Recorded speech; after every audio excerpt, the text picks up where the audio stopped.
Koe no Katashi, la forme de la voix, est une manga de Yoshitoki Yoema, publiée dans Weekly Shonen Magazine entre 2013 et 2014.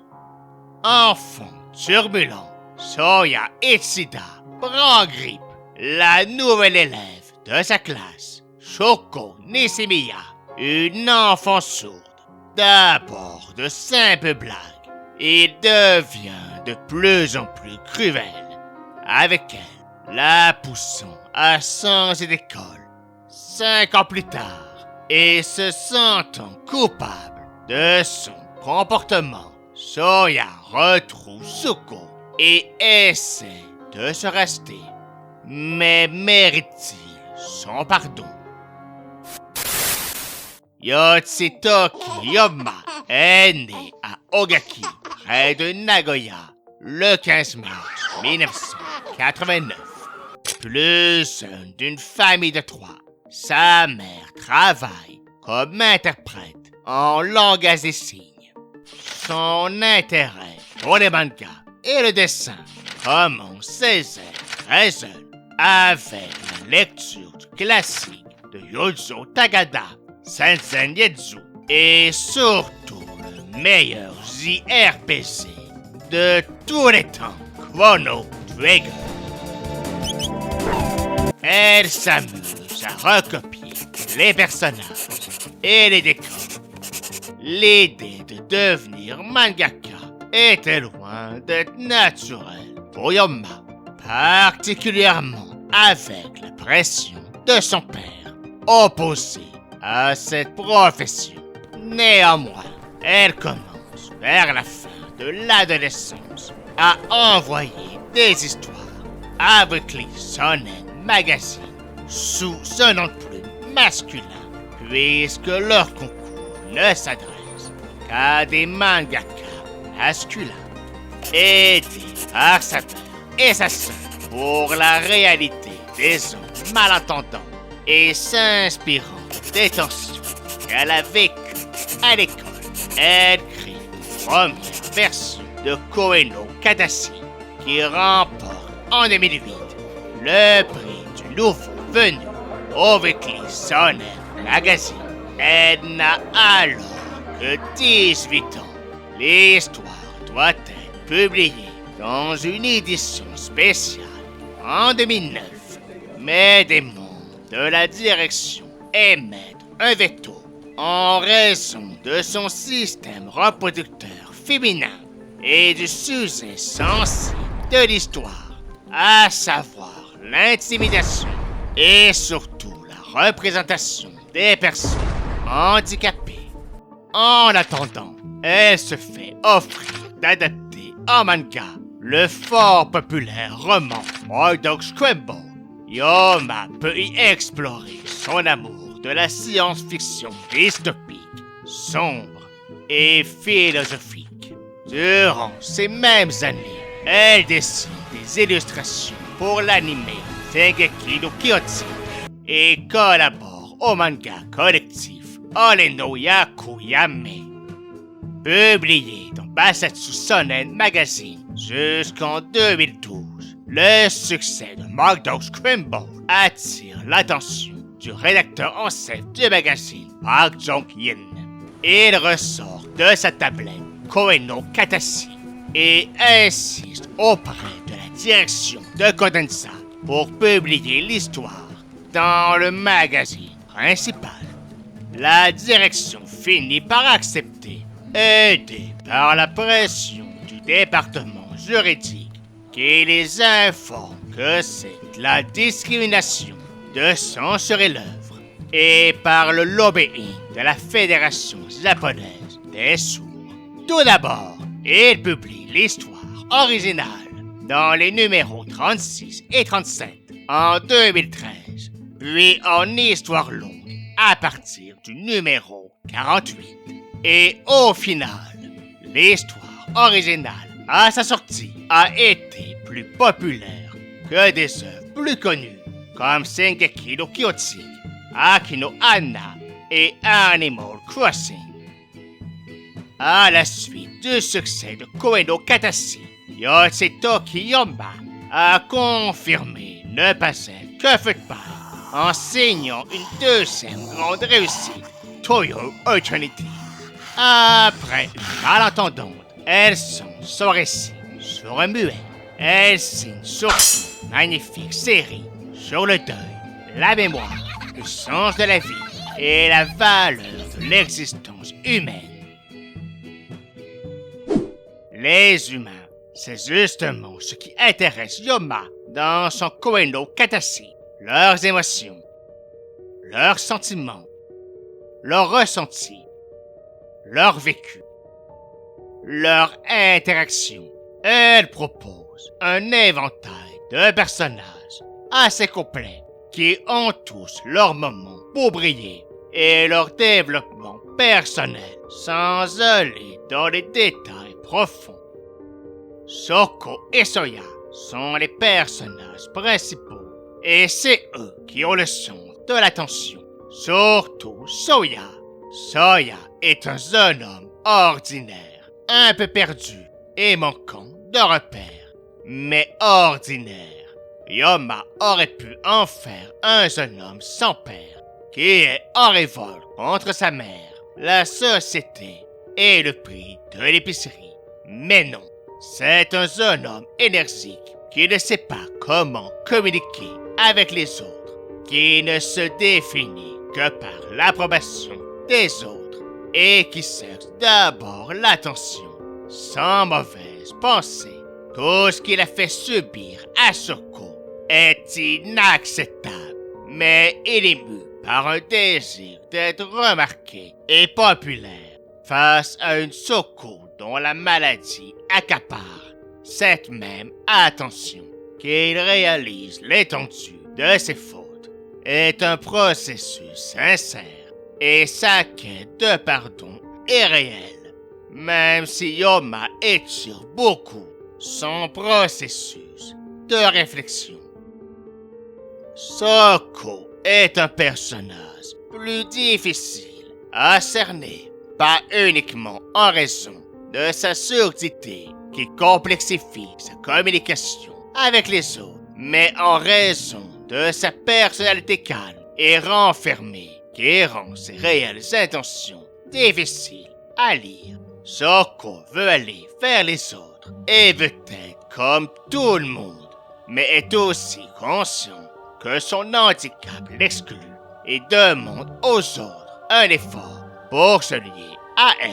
Elle est désirée entre se lier aux autres et se mettre en retrait pour ne pas être un boulet. Les connaissances concrètes d'Oma sur la réalité des personnes sourdes et muettes rendent Soko crédible et incarné, mais son style graphique nuit à la représentation de ses émotions. C'est un personnage attachant, mais transmet par image les pensées d'une personne sourde.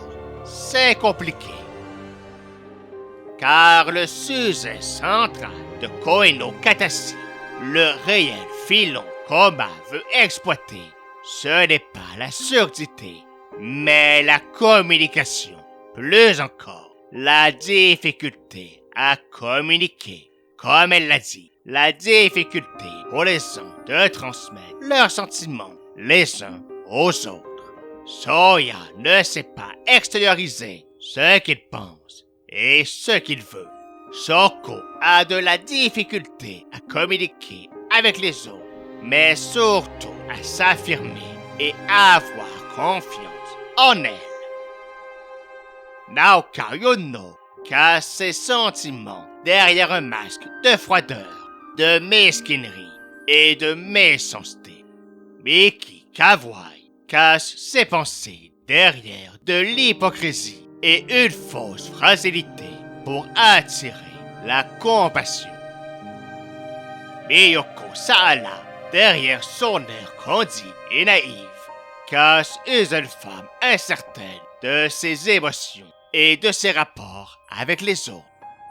Yotsuru Nishimiya, la sœur de Soko, cache ses sentiments derrière sa personnalité de garçon manqué pour ne pas avoir à assumer ses sentiments.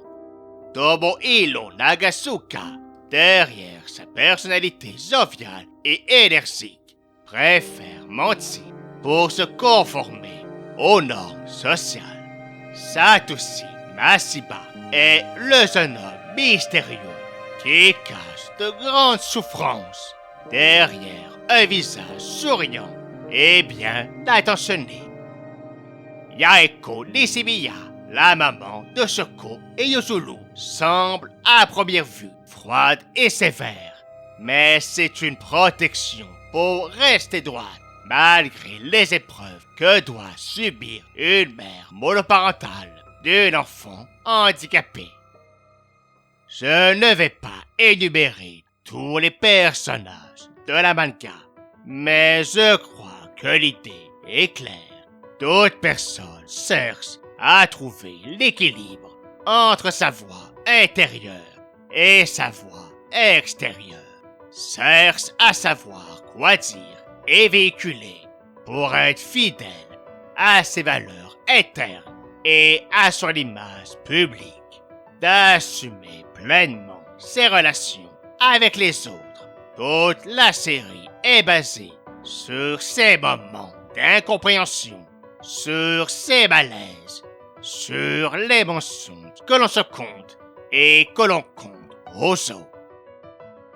Mais évidemment, le sujet principal de Koe no Katachi est l'intimidation. Bien sûr, l'intimidation quotidienne que fait subir Soya à Shoko, des simples farces jusqu'à l'harcèlement quotidien qui lui inflige. Du jeu d'enfant du départ, aussi cruel de la fin, mais aussi de l'intimidation et du rejet de Soya de la part de ses collègues pour protéger le groupe, faisant de lui l'agneau sacrifié pour le bien du troupeau. Dans les deux cas, la souffrance et la blessure interne qui les dévore est bien transposée, mais plus encore, c'est l'ensemble de la structure de l'intimidation qui est dépeinte. Yoma dessine la toile d'araignée de l'intimidation. Au-delà de l'intimidateur, c'est toute la classe qui contribue. Ce n'est pas uniquement un jeu entre la victime et le bourreau, mais une dynamique qui concerne tout le monde, sans poser de gestes concrets. Leur silence, leur inaction, leur hypocrisie et les rumeurs qu'ils propagent ajoutent du combustible au feu de l'intolérance. Si c'est flagrant pour Soya, victime de toute la classe, ils ne sont pas plus innocents pour Shoko. Bien évidemment, Koe no Katachi se démarque par le portrait qu'il fait de la réalité d'une enfant et d'une adolescente handicapée au Japon. Ce n'est pas aussi important que la réputation de l'œuvre laisse croire, mais ça reste très présent.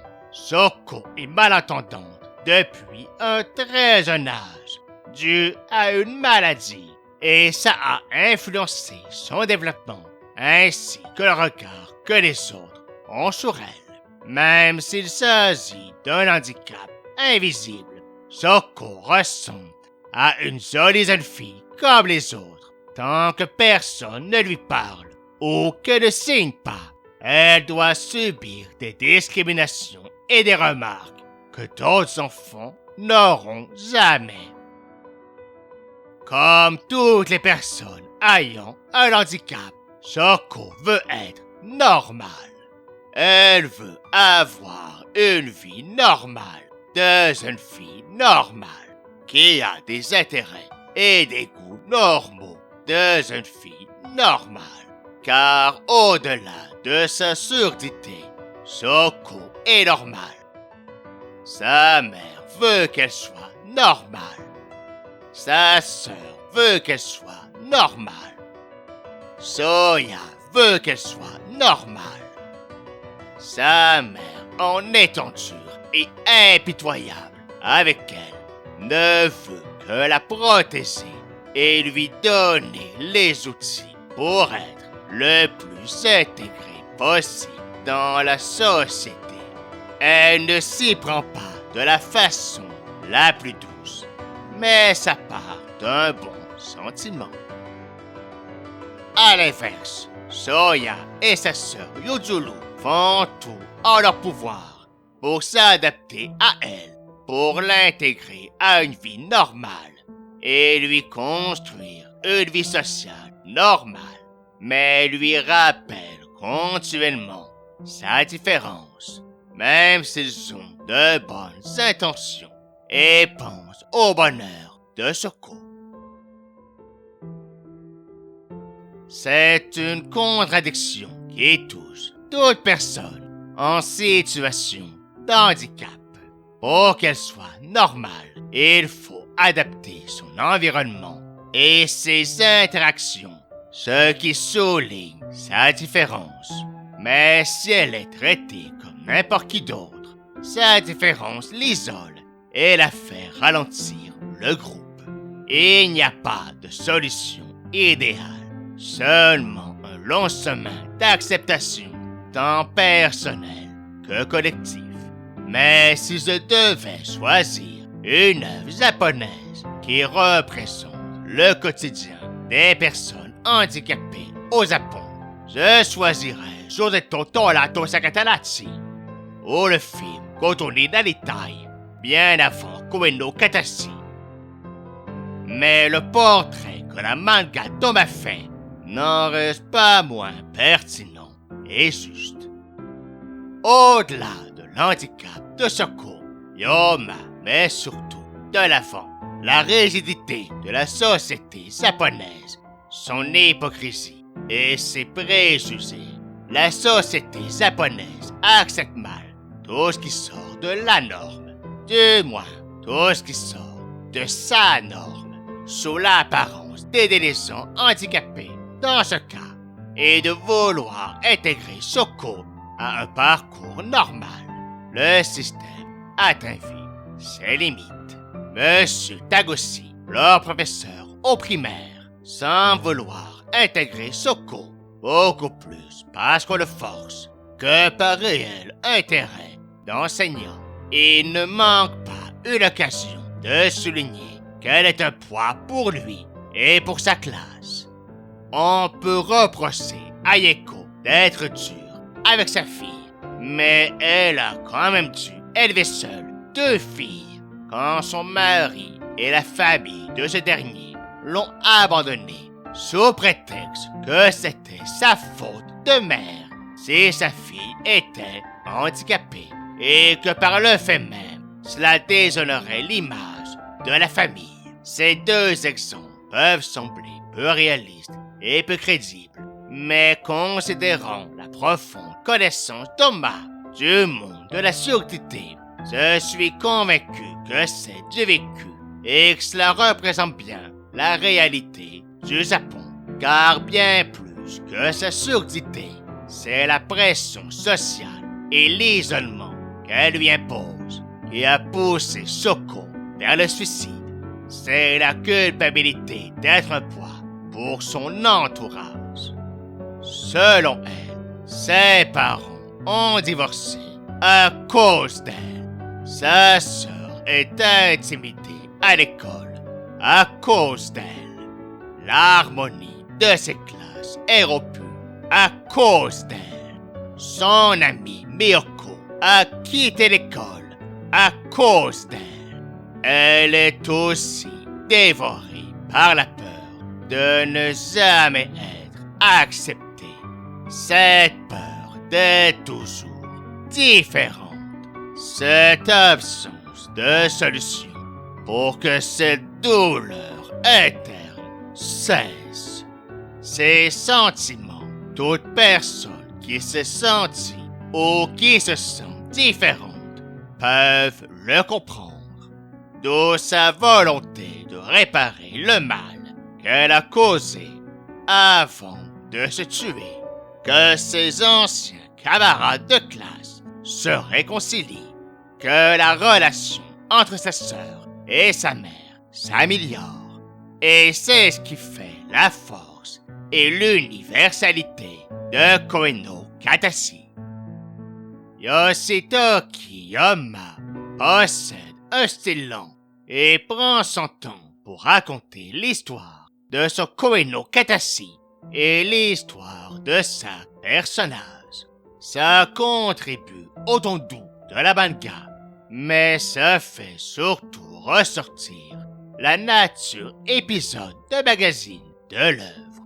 Elle étire au maximum les quelques fils narratifs de l'histoire et use de tous les rebondissements possibles pour garder l'intérêt. Autant l'histoire de ce groupe d'adolescents qui veut faire un film est sympathique, mais on se perd un peu dans les différentes interactions entre les personnages.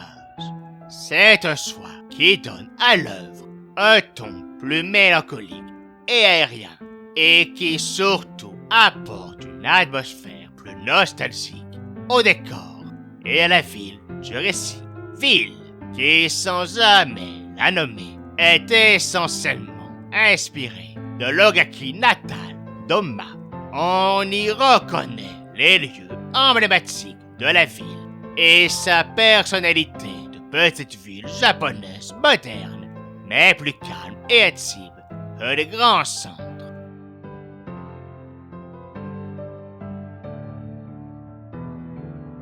La ville n'a d'ailleurs pas manqué l'occasion de se faire de la publicité en s'associant par toutes les façons possibles à la promotion de la manga et du film par la suite. L'excellent travail d'Oma a été reconnu car Koe no Katachi a remporté plusieurs prix.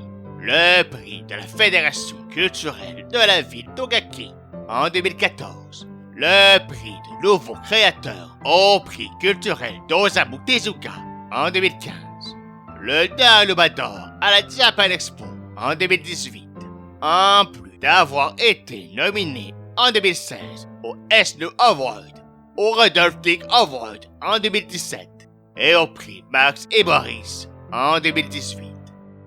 L'œuvre a également été reprise pour produire du matériel pédagogique par la Fédération japonaise des sourds et muets. Un immense succès qui a justifié rapidement une adaptation en film d'animation. Dès la fin de la manga, Kyoto Animation a contacté Kodenza. Le projet d'adaptation en film a été annoncé dès 2014. C'est en 2015 que Kyoto Animation a offert à la réalisatrice, alors en pleine ascension, Naoko Yamada, et sa collaboratrice régulière, la scénariste Reiko Yoshida, le défi de ce projet. Défi qu'elles ont évidemment accepté de relever. Naoko Yamada est née le 28 novembre 1984 à Kyoto. Passionnée d'animation dès l'enfance, elle s'amuse à recopier les personnages de Patlabor, de Doraemon, de Crayon Shinchan, d'High School Kimigumi et de Dragon Ball, et bien sûr des films du studio Ghibli. Grande amatrice également de cinéma, elle dévore les films diffusés à la télévision, bien souvent trop graphiques et tardifs pour son âge. Enfant aussi sportif,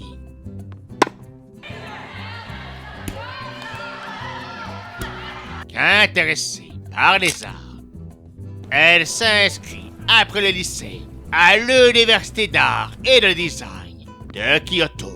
Étudiant tout d'abord la peinture à l'huile, elles se sont rapidement limitées dans sa créativité et s'intéresse à la sculpture, puis aux effets spéciaux dans le cinéma, milieu dans lequel elle se dirige une fois diplômée.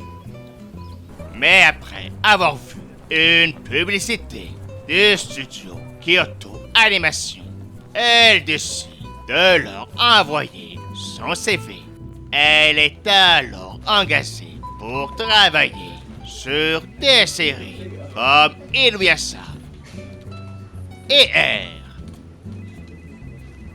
C'est sur Clannad qu'elle touche pour la première fois à la réalisation en 2007. Puis, en 2009, elle se voit confier la réalisation de la série K-On!, un premier grand succès pour elle. Ce qui lui permet de signer un premier long-métrage avec le film tiré de la série en 2011.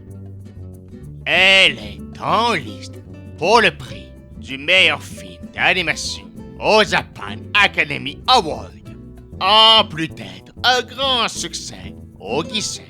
Même constat en 2013 avec la série Tabako Market et son film en 2014, Tabako Love Story. Elle définit de plus en plus sa patte particulière, mélangeant les émotions du quotidien et la subtilité des sentiments intérieurs. Naoko Yamada s'impose alors comme un des plus beaux espoirs, indépendamment du sexe, du milieu de l'animation. Espoir qu'elle a confirmé dans son projet suivant, A Silent Voice. Sur une note tragique, en 2019, Yamada est présente au Studio 1 de Kyoto Animation quand Sensei Aoba, un homme souffrant de problèmes mentaux, met le feu au bâtiment par vengeance, causant la mort de 36 personnes et en blessant gravement 33 autres. Heureusement, Yamada n'a pas été du nom. Et depuis, elle n'a pas chômé, signant les films Lesto Aoli Tolli en 2018 et la série de Enki Story en 2021, ainsi que le film Kimi no Illo prévu pour 2024. Soya Ishida est un jeune garçon énergique et dissipé. Sa vie est chamboulée quand une nouvelle élève intègre sa classe. Shoko Nishibiya, élève qui a la particularité d'être sourd, commençant par lui faire des farces. Ça prend des proportions incontrôlées avec le temps. Malgré Shoko, qui reste joyeuse, Soya est de plus en plus cruelle. Et pas que lui. Si bien que Shoko finit par quitter l'école.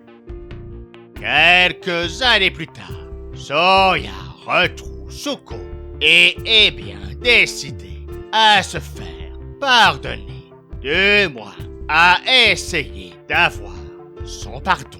Je vais immédiatement mettre une chose au clair. Yamada et Yoshida ont conservé et respecté les grandes lignes du manga Toma en condensant en 2h20 les 7 tours de la série. Il n'y a aucune grande modification du récit, ni de grands ajouts majeurs. Il faut dire que Yoshitoki Yoma a été impliqué dès le début dans le processus d'adaptation. Mais ça ne signifie pas que Yamada et Yoshida n'ont pas effectué un vrai travail d'adaptation. Elles sont parvenues à créer un récit cohérent en se concentrant sur la relation entre Soya et Suko sur l'essentiel et en coupant tout le reste, tout ce qui était superflu, qui ne faisait pas avancer l'histoire suffisamment.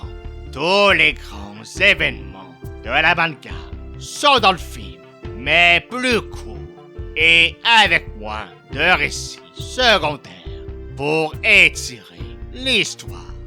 En commençant son film par la tentative de suicide de Soya, plutôt que par ses retrouvailles avec Suko, comme dans la manga, Yamada place le jeune homme comme son personnage principal, comme son pivot autour duquel tout le récit va se construire. Koe-no Katashi de Yoshitoki Yoma est l'histoire des relations entre divers personnages. A Silent Voice de Naoko Yamada est le récit de la quête de rédemption de l'adolescent à la recherche de lui-même. Pour y parvenir, plusieurs événements comme la fuite de Yoshuro Milisibiya, le passé de beaucoup des personnages, ou le rapport entre les deux mères sont réduits au minimum, et donc comme le procès de film ou le passé de Yaoko Nishibiya sont simplement retirés du récit. L'histoire fonctionne sans ces éléments, mais perd en profondeur. Je ne dis pas que tous les récits et toutes les informations qu'on m'a apportées étaient essentielles, mais ça apportait une substance et un éclairage différents aux événements et aux personnages. Dans le film, tous les personnages, autres que Suko et Soya, sont limités à leurs grands traits essentiels. Si ça ne change pas grand-chose pour Tomohiro, Naoka et Miki, des personnages comme Miyoko et Satoshi deviennent nettement plus anecdotiques et perdent un peu leur intérêt. Et Yojuru est dans un entre-deux. Si c'est le personnage secondaire le plus développé, elle le reste moins que dans la manga et sert trop à uniquement faire avancer la relation entre Soya et sa sœur Suko. Certes, le procès de film prenait trop de place dans la manga, mais il unifiait les personnages et leur donnait une raison d'intéresser entre eux. Sans ce procès, les personnages du film intéressés autour de Soya et Suko reconstruisent ou construisent des ponts avec eux, mais ça oblige à rentrer au forceps certains événements dramatiques qui étaient déjà dramatiquement faibles dans la manga. La seule motivation de Soya tout le long du film est de se réconcilier avec Suko, s'excuser de son comportement et, par extension, se lier d'amitié avec leurs anciens et nouveaux camarades. Pas tant pour lui que pour aider Suko dans sa vie sociale. C'est difficile de savoir s'il fait tout cela par sincère amitié ou par pure culpabilité, en retirant tout projet commun entre les personnages. Ça rend leur interaction moins claire, retrait encore plus parlant, selon moi, des intentions de Yamada. Tout le passé de Yaoko Nishibiya, la mère de Suko et Yuzuru, est évacué en voyant combien la pression familiale et la pression de la société l'avaient écrasée et combien d'élever une enfant handicapée, mais aussi une enfant neuronormale, l'a obligé à faire tant de sacrifices. Ça explique sa personnalité froide et sévère. Sans être un être immonde dans le film, elle reste une mère monoparentale insensible. Sans plus, cela démontre que le sujet qui intéresse Yamada, c'est l'intimidation, et que celui de la surdité des handicaps est secondaire. Le film se concentre sur les relations entre les hommes. L'handicap de Suko n'est qu'un prétexte pour installer de l'intimidation, mais ça aurait pu être bien d'autres choses. Une rumeur, une parole mal formulée, un geste incompris, c'est l'image que nous projetons aux yeux des autres qui importe plus que les faits. Un rien suffit à alimenter le brasier de l'intimidation. C'est vrai au début du récit, mais c'est vrai aussi tout le long du film. Au départ, l'intimidation n'est qu'un simple jeu d'enfant qui s'amuse en pointant une camarade différente. Soya n'est pas mal intentionné. Il veut simplement avoir de l'attention sans réaliser l'ampleur de ses gestes. C'est graduellement que l'innocence devient de la cruauté, tant de la part de Soya que de toute la classe. Et quand le groupe change d'humeur, il songe de victime. Ce n'est pas de la cruauté, simplement la nature humaine. Dans le film, comme dans la manga, Shoko est une jeune fille et une adolescente ordinaire en apparence, mais qui cache un grand mal-être. Or, dans le film, la haine qu'elle se porte et son absence de réaction semblent directement liées à l'intimidation dont elle est victime. Même son handicap semble plus un frein pour les autres que pour elle. Yamada la dépeint comme une adolescente souriante, joyeuse et pure, qui renferme en elle une torpeur plus ou moins définie. La Suko Doma est aussi légère et gentille, mais sa haine d'elle-même est le résultat de plusieurs facteurs qui étaient présents bien avant son entrée à l'école. Un mélange de rejet des autres, pas uniquement de Soya, de frustration de ne pouvoir communiquer clairement, de constat de différence des autres et de zèle d'être un poids pour sa famille, une perte d'espoir quant à son avenir et à ses possibilités de vivre une vie normale. Le résultat des deux approches peut sembler être le même, mais la Shoko du film reste moins subtile et nuancée que celle de la manga, faute de temps. Là où Yamada se démarque nettement, Doma et même la surpasse, c'est sur le travail visuel. Silent Voice respecte l'univers visuel de la manga, mais le pousse plus loin. Yamada a parfaitement compris qu'au cinéma, il vaut mieux montrer qu'expliquer. Beaucoup de l'action du film passe par les gestes, par les expressions faciales, par le langage des yeux, plutôt que par les dialogues, et pas uniquement en raison de la surdité de Shoko. Un froncement de sourcils, un regard perplexe, une main nerveuse, une épaule crispée en disent bien plus. Un long essence de paroles. Le montage y contribue aussi. Dès le début du film, Soyo est présenté en quelques plans rapides comme un jeune garçon énergique et remuant, appuyé par la musique. là où la manga prenait plusieurs pages pour le montrer inversement et en parallèle. Soko est montrée comme une jeune fille timide et calme.